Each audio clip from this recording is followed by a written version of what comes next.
Welcome back to the channel. Blackout procedure and power restoration in ships. A blackout, the sudden total loss of electrical power, is one of the most serious emergencies a vessel can face at sea. It cripples navigation, propulsion, and essential services. The moment a blackout occurs, the first immediate action is recognizing the event and initiating the emergency procedure. The engine control room staff immediately confirms the total loss of voltage and frequency across the main switchboard. This triggers a cascade of automated and manual responses. The primary goal is to quickly bring the emergency generator online. The emergency generator is the vessel's lifeboat for power. It's designed to start automatically or semi-automatically within seconds of the main power loss. Its job is to supply essential services, emergency lighting, communication systems, navigation equipment, and the emergency bilge pump, allowing the crew to assess the situation safely.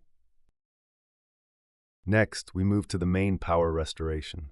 This involves bringing at least one of the main auxiliary engines back online. If the engines are cold, engineers must ensure there's sufficient starting air pressure and lubricating oil preheating.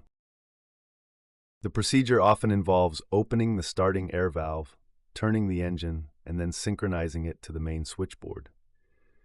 Before synchronization, the main switchboard bus bars must be de-energized and inspected if the fault was on the board.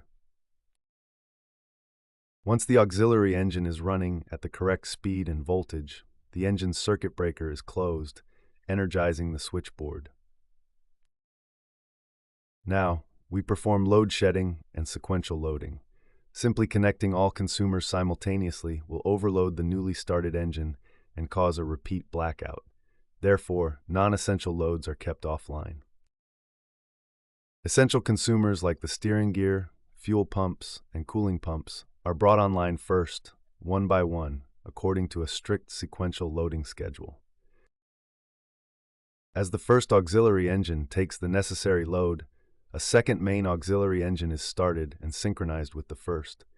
This provides the necessary redundancy and power capacity to handle the full ship's load, including the main propulsion plant. Synchronizing. Once two or more generators are running in parallel, non-essential consumers like air conditioning compressors, cargo pumps, and the main boiler are slowly brought back online, managing the overall load to prevent tripping. The final step is main propulsion restoration. The main engine or propulsion motors can only be started once sufficient electrical power is available and critical support systems, like the main seawater cooling pumps and lubrication pumps, are running reliably. If you found this video helpful, please give us a thumbs up, hit the notification bell, comment, like, share, and subscribe for more insights. Thank you.